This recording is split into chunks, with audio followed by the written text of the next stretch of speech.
or issues during the audit. So, again, thank you to our staff for doing a great job. Great, thank you very much. 9.09, results of the food service survey. This will be Mr. Trevor Carrington. Hello. I will try to be as quick as possible because I understand what time it is. So if there's any follow-up questions, I'll be happy to answer them. But we will just get started. So we conducted a survey, and I just wanted to talk about the purpose of the survey. So this survey was put together to solicit the feedback of our stakeholders relating to our food service program. Those stakeholders include students, parents, and our district staff. We did this survey to really understand what things are going well with our food service program and what things we can do to improve the food service program. Lastly, the district this year is in the final year of its 5-year agreement with Whitson's, which is our food service management company. So just to explain the process we took and then the timing of it.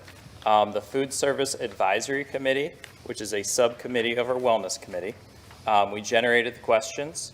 So we worked together to understand really what we were looking for from our stakeholders.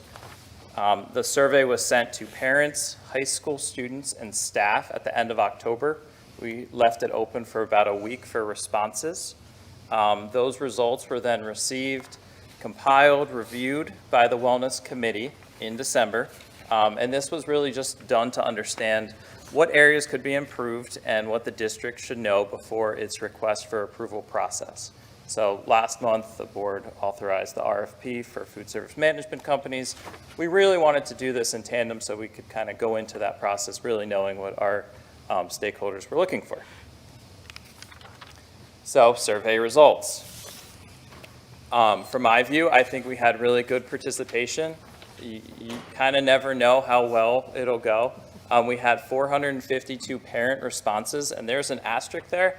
And that asterisk means that the way we made the survey was if you were a parent and you had an elementary school student and a high school student, that would be 2 separate responses, but it would only look like one person submitted it. So we had to break them out to add 2 responses because we did look at everything at building level. So 452 parents, and you can kind of guesstimate if we have about 3,000 kids, what that really might dictate. Students, we had 338 responders. We sent that to high school students only. We did get feedback from elementary students and middle school students, but that's really just more anecdotal kind of conversational feedback, not actually the same survey. And then we received 153 responses from our staff members. So when we did the survey, we asked a handful of questions. These were 4 primary questions that were asked, and we really looked for the satisfaction from the person completing the survey. So the first was, how satisfied are you with the variety of options available? Overall, our rating was 3.18, and then you can see it's broken down parents, students, staff. So the parent is them responding kind of on behalf of their student or their view of the program. Students would be our high school students responding, and then staff the same. So variety of options available was 3.18, which does put us in the middle, 1 being the lowest, 5 being the highest. So it's good. We're a little bit over average, not quite great as we could be, but still a little bit over average. Nutritional value of meals was 3.13 overall. Friendliness of food service staff, so this is great. We were above a 3, we were higher than average, so we were at 4.06. And then cleanliness of serving line area is 4.08. So we do have this data really broken down on this level, but when we receive the responses, we do have it by building. So we didn't show that because we don't want to kind of say, oh, this school needs to improve more than this school. But really what this does is show us that overall we are average or above average in the categories that we were surveying. So 2 other pieces that we asked in our survey were breakfast participation. So the Food Service Advisory Subcommittee really wanted to understand the number of students that were eating breakfast in our cafeterias each day, and then I'm going to do this slide again for lunch. So as you can see on that slide, we have about 15% of our students eating breakfast in the cafeterias every day. I think probably if you look back 5 years, I don't think that number would be anywhere close. I know Dr. Reppert, as a building principal, was very low at the middle school back in the day. 18% eat 1 to 4 times a week in our cafeteria for breakfast, and then 9% eat a few times per month. That leaves about 58% of students and parents responding for their student that said they never eat in the cafeteria. So on the survey, we added a few responses to understand why they never ate. So of the 58% that said they never ate in the cafeteria, about half of them, so 53%, said they don't eat breakfast or they eat breakfast at home. And that can make sense, depending on what time you wake up, what time you get to school. That student might be hungry. The other ones are listed, so quality of food was 16%, poor selection was 15%, nutritional value 6%, and then just a myriad of other things made up the final 10%. So to kind of explain part of the quality of food and poor selection, and this is my potential interpretation of how that response could be. We are guided by the National School Lunch and Breakfast Program. So what is required for that program is not exactly what I may want to eat every day for breakfast. So the program requires milk, fruit, and 2 grains, and you have to select 2 of the 3. So for me, I may like eggs. That's not one of the items shown there. So you could say, oh, I'd love eggs every day for breakfast, but it's not one of the things that the program is guided to follow. So that could be one of the many reasons why you aren't eating breakfast or why you feel there's a poor selection. So it's one of those tricky things when we do want to follow the program, and we have to follow the program, but it may not meet everybody's desires. So next up is lunch participation. This one was pretty cool to see how many people do eat in our cafeterias on average each month. So every day we had a response of about 45%. So that to me is pretty awesome. 27% were 1 to 4 times per week. A few times a month were 8%, and then 19% said never. Kind of the same responses that we had for breakfast. So why aren't more students eating lunch in our buildings? So 27% preferred a home-packed lunch. 27% also said the quality of food available. 23% were poor selection, 7% nutritional value, 6% dietary restrictions, and then all others were about 10%. So similar to breakfast, lunch has to follow those same guidelines, a little bit different. You have to pick either a milk, fruit, vegetable, meat, or meat alternate, and a grain. So what I may like for lunch may not really follow the lines of the National School Lunch Program, but it is what our food service management companies would serve. So later we'll talk about potentially what we can do to kind of help more people eat that lunch or breakfast. So we did have a final item for additional feedback. This, I think, to me, understanding surveys and that most people would like to get through them as quickly as possible, it was pretty cool to see the amount of people that responded with an additional comment. So about a third of those people that took the survey altogether responded with some additional feedback, so that's pretty cool. We received about 350 additional response feedback items. There is a lot of detail in them, so it was not just a word or two, it was some sentences, some paragraphs in some scenarios. But what we did is we looked at them and we summarized them as much as we could in these 4-ish items. So meal choice and variety. So over half of those 350 responses, they related to some version of meal choice or variety. So some of the comments were we seem to cycle through the same options. Many wanted to see a higher nutritional content in their meals, different options for proteins, so potentially chicken, beef, fish, beans, things like that.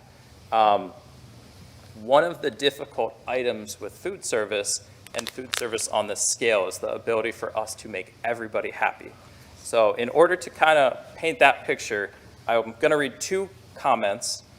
So for example, at the elementary school level, we received comments that we have too many hot dog days.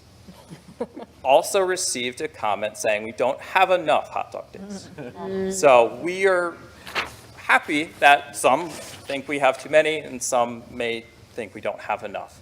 It's very difficult to make everybody happy with all of the options in the food we serve. Another thing that came up during the survey was variety. So we saw variety, and that it kind of hit at the secondary level a little bit. We can understand at the elementary level, there is limited variety. I have a 6-year-old, he was here this evening, and if he were to walk through the lunch line and you gave him 2 choices, those may be a lot of choices for him. So at the elementary level, they do a very good job trying to make the choices easy for our students, and they kind of pick in the morning, and they make it easy for them. But then when you get to the secondary levels, we have our food courts. So on the other side of that wall, and then the high school, we have that food court area. So there's a lot of options for the students. So we thought we were doing very well with variety. Part of the variety issue plays into time. So students feel they may not have the opportunity to take advantage of the variety because the lines are long. So at the high school, we have the panini press and the deli bar. That's a very long line, and students don't always have enough time, or they decide not to wait in it. They'll just go to the quickest, get a slice of pizza so they can go and eat their lunch. So with that, and to kind of jump around a little bit, we understand that, and what we're trying to do is take the additional feedback that we received and see what we can act on right away, because there's no point in doing this if we can't kind of work and implement those things. So one of the those items, when we shared it with our current food service management company, they pursued and figured out how we could do a pre-order system. So at the high school level, coming soon, we will have pre-ordering for students. Hopefully that will give them the opportunity to take advantage of our variety and pre-order their meal, and then we can kind of hopefully fix that variety issue for some. Other items were the variety of the sides we had. So people might say the entree is great, but you don't have enough hot vegetable sides. So as soon as they heard that feedback, we saw more hot vegetable sides on the menu. So to any point that we can share this information with our food service management company, and then when we do our RFP, making sure we share that information with them, it can only help us. Time, kind of touched on that. Students may not feel they have enough time to take advantage of the variety. Lines might be long, or the lunch period isn't long enough for them. Portion size kind of goes along with the hot dog issue. We have to follow the National School Lunch Program, and portion sizes to an extent are dictated by that. So an elementary school student has to fit in that elementary school meal pattern, same for high school. So students come in all shapes and sizes. So a student's appetite at grade 6 may be different than a 4th grader, and same for the high school senior. 2 seniors may have much different appetites. What's enough for one may not be enough for another. So we will kind of try to be always mindful of how we can adjust that, what options we can provide to other students that still might be hungry, or those that may not want all of the food. The last item are pricing, snack purchases, and a la carte items. So there were many comments where we serve too many snacks and we don't have enough snacks available, or we have too many ice cream days or not enough ice cream days. We also received comments that the parent has no ability to restrict purchasing on their child's account. So just to share, that is something parents are able to do. There's a section on our website that explains the process to go through for a la carte. But really what we want to do is make sure parents understand they have that ability. So on the last slide here are just some next steps and things that we will do with these results. So we'll continue to look at the survey results to see what changes can be made. We don't want to just receive the survey, sit on it, and think, okay, great, we're doing okay. So some of the feedback we received has already been implemented and changed things, and we'll continue to investigate what we can review regarding the feedback to understand what else we can do with this food service management company through our RFP and any changes in the future. So we'll also continue to enhance our program communication. So the a la carte purchasing could be one of those items. Just explaining to parents where you go to find that information, what options are available to you in order to restrict your child's account, or how you can go in and look at all of the purchases your child or children have made in the cafeteria. And then lastly, I would just like to thank everybody who did take the time to complete the survey. We spent a lot of time planning it, trying to make it as simple as possible and something easy for everybody to look through, take in a few minutes. I'm just thrilled that we had about 900 plus responses, and a third of those actually gave us additional feedback that we can act on. So that was just awesome, and thank you very much. So any questions? I did fly through it on purpose, I but do have one. yes. In your opinion, were you surprised by how many high schoolers responded? I have teenagers, they really like food. That surprised me, that it wasn't as many as I would have anticipated. I was surprised from the standpoint that about a third of high schoolers responded. I can appreciate that they probably blew it off and didn't care. Not saying in a bad way, but if I was back in high school, if I got a survey about food service, I'd be like, okay, maybe I could get to it, I don't know. But seeing a third responded was pretty cool. Okay. And then the comments, the feedback about time, not asking for actual percentages, but how often did the time part come up with not having enough time? That's something I've heard too, and I was curious about how often. Yeah, I can look back. It was, so I do know meal choice variety was half, if not more, of the additional responses. So a lot of people had So that questions or things on that one. I don't remember time off the top Okay, of my head. all right, though. thank you. Were the time responses pretty much just, I don't have enough time to eat, is that? Yeah, it was, there's a great variety. I may not have enough time. I don't go to this line because it's too long, don't But have it was time. always, I don't have enough time to eat, it wasn't like, it's the wrong time of day, my lunch is too early or too late. Or I think have we too had much that. I'm time. not sure, okay. We do have students that may not have a lunch at the high school level, so they work or come in late, stuff like that. Okay. Any other questions for Trevor? Not a question, but a comment. I'm not sure if anyone noticed on the petition that was given to us by the students, but one of the students jotted in the side, Yeah, I did see that. spend on good food. I thought that was kind of It was a loaded pertinent question, but to the it conversation. still made it into the. order. Teenagers like Yes. food. I know, just to highlight food, very briefly, that Mrs. Green and I heard is that we will be having a PA Beef Day at some point. So our food service program does a very good job really reaching out to make those local connections. So that's pretty exciting to support our state and have some good food, hopefully, for our students. I heard there was a Smash Burger week as well. There was, yes. Was, past tense? I was not here that day, but yes, I heard they were very good. All right. Okay, thank you. All right, thank you. All right. 9.10, York School of Technology Budget Resolution for first reading. Mrs. Green, do you want to? I can just briefly, so everyone has the full budgets there for York School of Technology. There are no additional staff or buses. Basically, they have about a 3.53% increase in their overall budget. I did review the budget in detail. If there's any questions, I can. Okay, thank you. 9.11 for the LIU operating budget resolution. I think the big piece to, because I had quite a few questions on this, the big piece to point out for the LIU budget